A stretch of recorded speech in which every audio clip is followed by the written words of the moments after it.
So as we got into Advent and thinking about how we would preach our way through this time of year, there's always a question about how can you change things up a little bit, because we often encounter these same stories, these same texts, week after week throughout the Advent season. And we want to approach them in a way that is creative and in a way that helps not only you think deeply about them, but helps us think deeply about them too, because they're just as familiar for us who preach them year in and year out. And so this week we're going to do things a little bit differently. This is a brand new experience for Rachel and myself. We are going to try and team preach today's sermon. And we are going to do that by simply trying to have a conversation with each other, to invite each other to offer some story and offer some commentary on this text, and to offer each other the opportunity to help point us all as a church towards the coming Christ child. So, Rachel, you ready for this? I'm ready. Let's do it. Okay, let's do it. So Rachel, I guess the first thing that I want you to do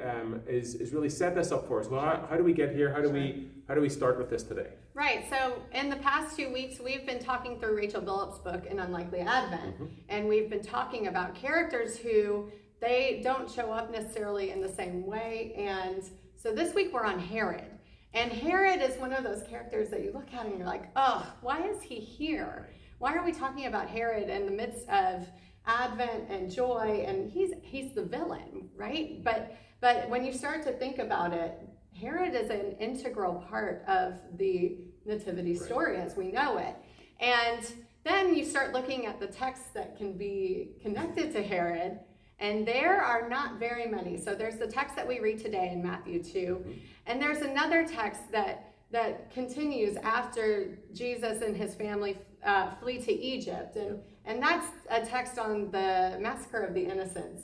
And Charlie and I decided we don't want to go there today. We did not want to go there. But it really paints him as the villain. And so today we'll talk about Herod in light of all of the things that lead up to the Magi visiting Jesus and then their flee to Egypt. And so, Charlie, as we get into this, I would be curious to know what stood out in this text to you, if you were to preach it on your own. Right.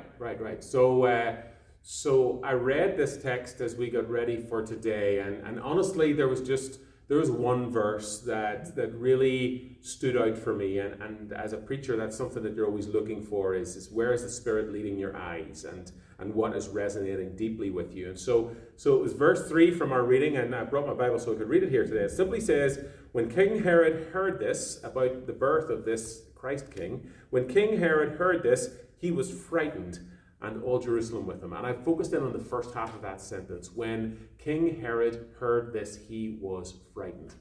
And it just dawned on me that in my brain, I always go first to this picture of a very evil King Herod, right? And rightfully so. What we read in the rest of this chapter definitely paints that picture. He has a justified reputation.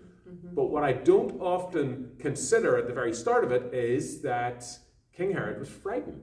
And all of this comes from fear. And actually, fear is something that I can relate to. King Herod was afraid. I know what it's like to be afraid. I'm sure you do as well, right? So it really just started me thinking, well, you know, what travels from this fear? And how is this fear that King Herod has, where is it coming from? What could be done about this fear? How could he handle his fear differently than the way he ultimately does? And so that was really, if I was preaching this text on my own, I would be leaning a lot into the role that fear plays in our lives, how it motivates our actions, and what our Christian faith might say to that in terms of how we operate differently in response to fear.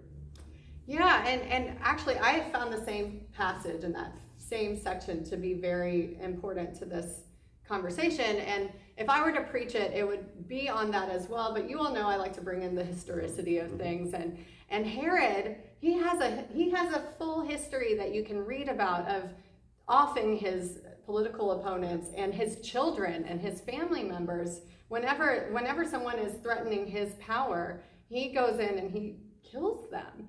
And it's grisly and it's terrible stuff, but what this gets to is, I think, even deeper than fear. I think it's a paranoia. King Herod hears something.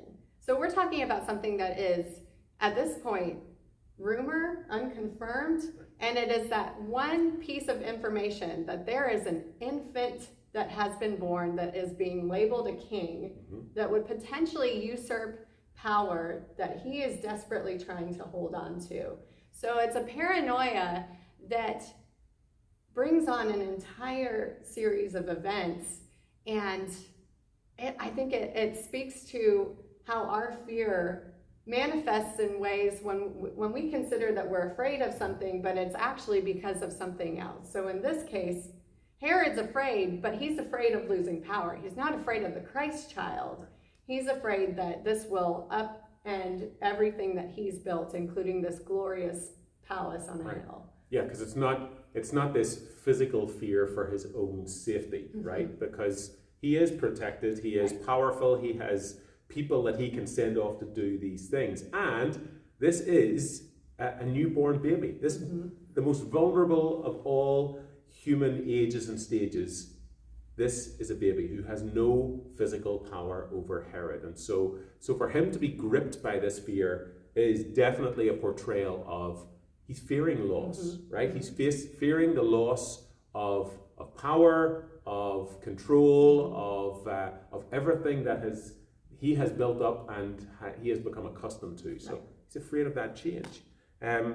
So I guess what Rachel Billups does in her books is she takes us then to a place of I guess where I would have gone with the text is, how do we relate to this? And she has this one line, she says, I guess there's a little bit of Herod in all of us. Right. And I think what she's doing is connecting this idea of deep fear within us as human beings.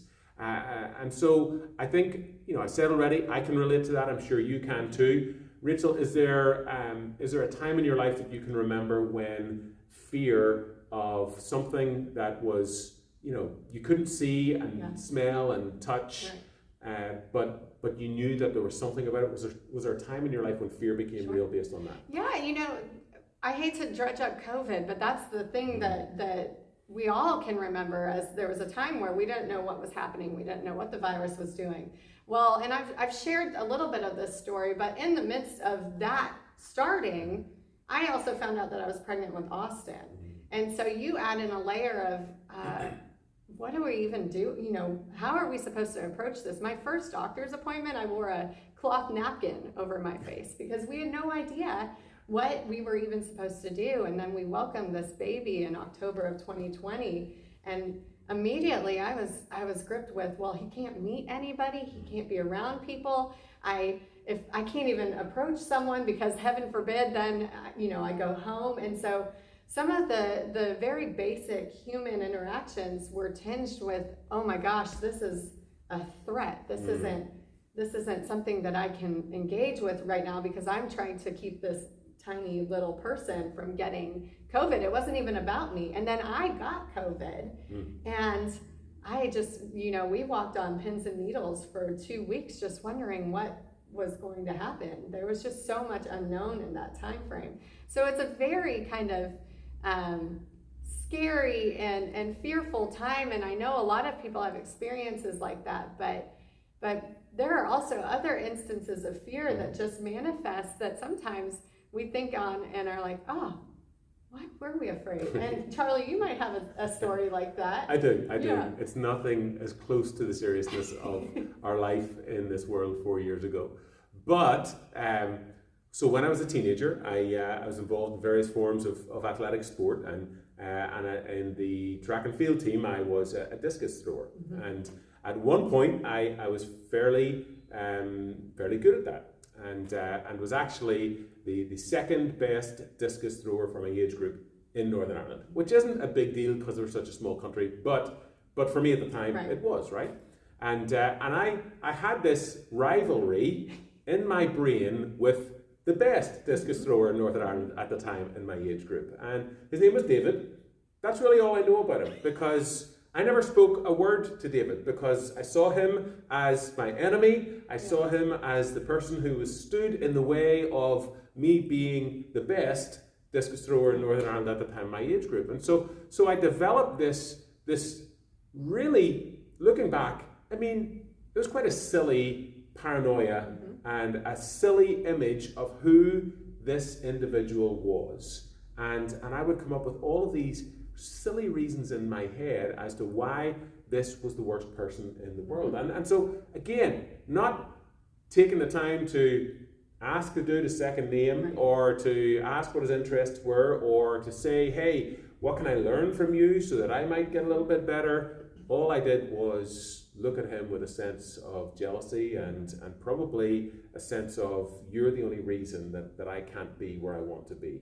And so it's not really a fear. There was some fear there. I think we'll talk about that in a few minutes. But it was this idea of a paranoia that crept in about a personality of whom I knew nothing about. I just created this monster in my head. And that's hard language for like athletic competition, but really sort of paints a picture of what the reality was for me when I thought about my opponent. Right. Does that make sense? But realistically, I think that we all do that. And we talked in your office a little bit about how it seems to be like just a human instinct, a survival of the fittest, that we, instead of collaborating, sometimes we seek out these places where we need to preserve ourselves. And so sometimes that means that we are transforming something in our head to fit an image or to fit an idea to then keep our own image. Right. And so I'm curious now in hindsight, what you were actually afraid of in that situation. So I think with 30 years of hindsight, realizing that I was a teenager at the time and my brain was still being fully formed, I think I can look back and I can say, I was afraid that I couldn't be number one. I mean, that's ultimately it. I was afraid that I couldn't be number one, and in my brain, probably the only way that I thought I could be number one was if I wished the worst upon my opponent, David. Like, hey, could you just like break your arm or something so you can't throw that discus? And then I'll go in and throw it and I'll be the best one this year in the round, right? So you know, it just took me to silly places of thought. And my fear, the great fear, was that I couldn't be where I thought I wanted to be. And my real fear was that I wasn't good enough to be there, as long as my opponent was there. So the fear was about something deeper within me, more than it was about this picture I had painted of my opponent. Right? How about you? Yeah, I was thinking about this. There's a lot of other fears that I've been able to untangle from this. Lack of control is one of all of our greatest fears, I think, is when we have no idea the concept of something. But ultimately, the fear was of my child dying. I mean, a very deep, visceral idea of if my kid dies, or if I die, or my husband dies, I don't know how to manage that. I mean, death is one of those things that I think inherently all of us have this very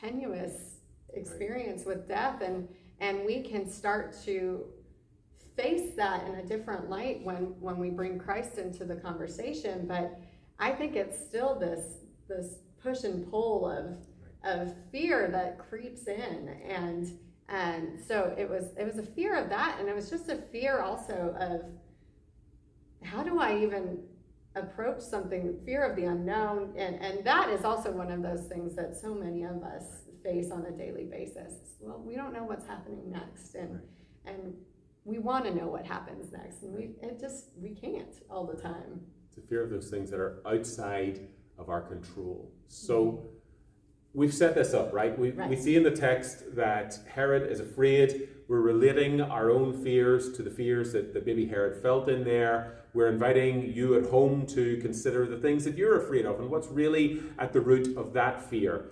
And yet, here we are, people of Christian faith, 2,000 years after Herod's time, and we read in the scriptures literally dozens, maybe hundreds of times, do not be afraid, fear not, okay? And here we are in Advent, we're waiting for the Christ child, who invites us to do something different with our fear. Mm-hmm. So if our fear is real, and if Christ is real, and everything that Christ offers to us is real, then Rachel, let me ask you, what would you say to me, who knows what fear is, and to our congregation who know what fear is? What would you say to our church today?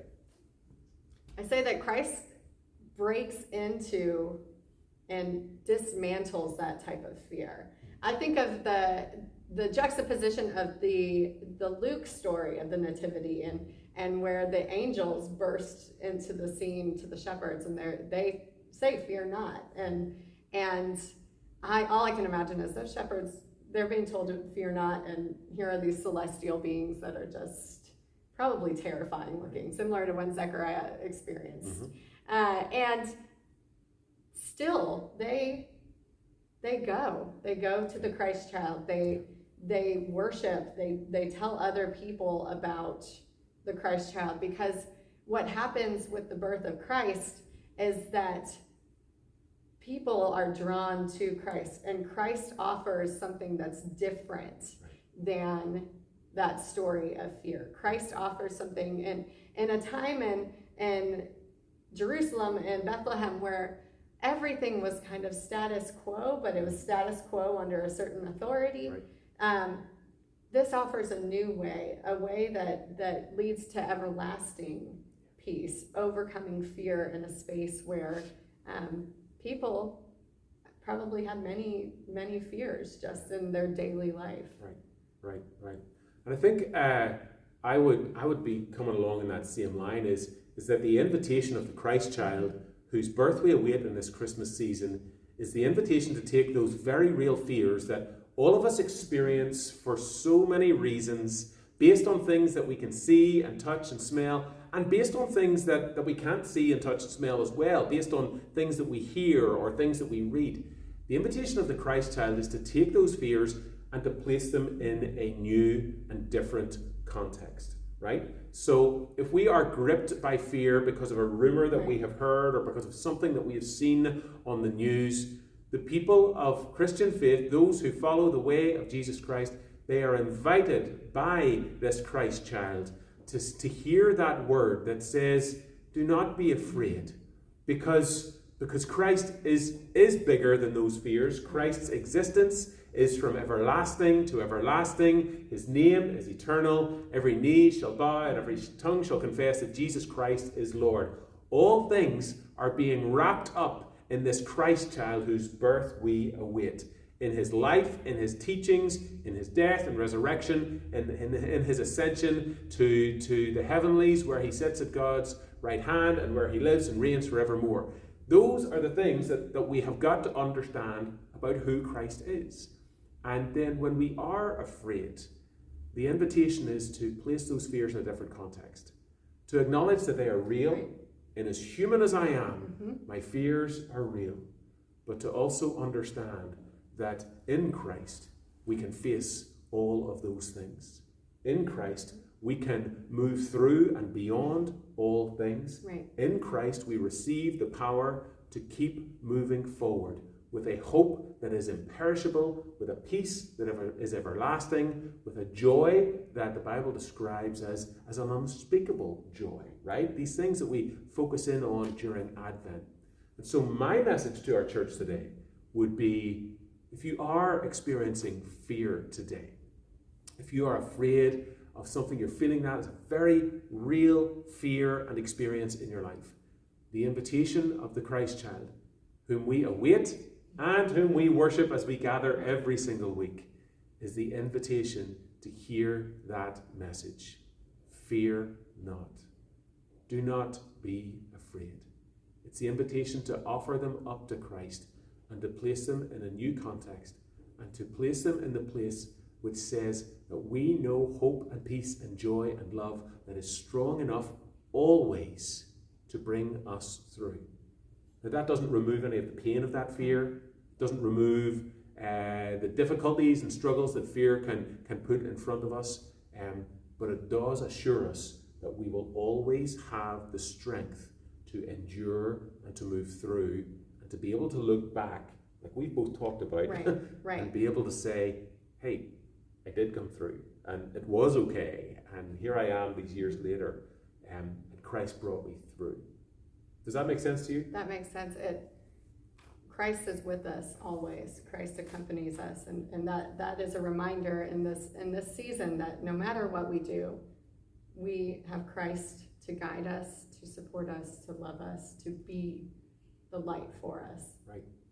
Well, friends, that's the message of the good news in which we find our hope and place our hope week in and week out. And so our invitation to you today from this conversation is to take any of those fears, whatever level they are at in your life, and to place them in the context of the Christ child whose birth we await, whose good news we celebrate, whose death and resurrection has set us free and empowers us to journey forward faithfully. May it be so in your life, may it be so in our lives, Rachel, may it be so in the life of our church together. In the name of the Father, and the Son, and the Holy Spirit. Friends, at the end of all of our sermons online, we always have a couple of questions that are put up on screen just to help you think through what you've been listening to in these last few minutes. So here are today's questions.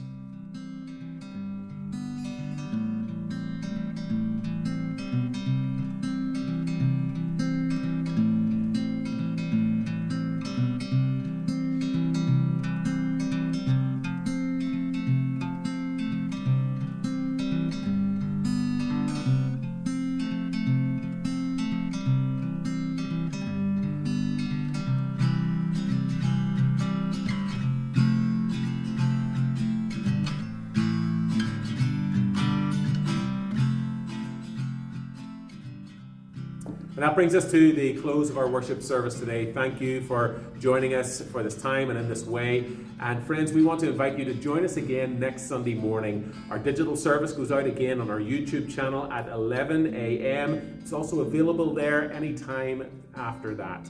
But if you're in town here in Fernandina Beach or in our local area and you would like to join us in person, we would love to welcome you to any of our 3 worship services. We meet at 8 a.m. in the sanctuary, 9:30 here in Maxwell Hall, and 11 a.m. back in the sanctuary. Pastor Rachel, would you lead us with a benediction? Sure. Beloved siblings in Christ, go forward knowing that even in your fears and your anxieties and your doubt, when we look to the Christ child, that gift that we received by God's grace, He turns everything on its head. Our fears are no longer the fears that we experience. So go forth knowing that Christ is with you, Christ guides you, Christ protects you in all of your fears and uncertainties.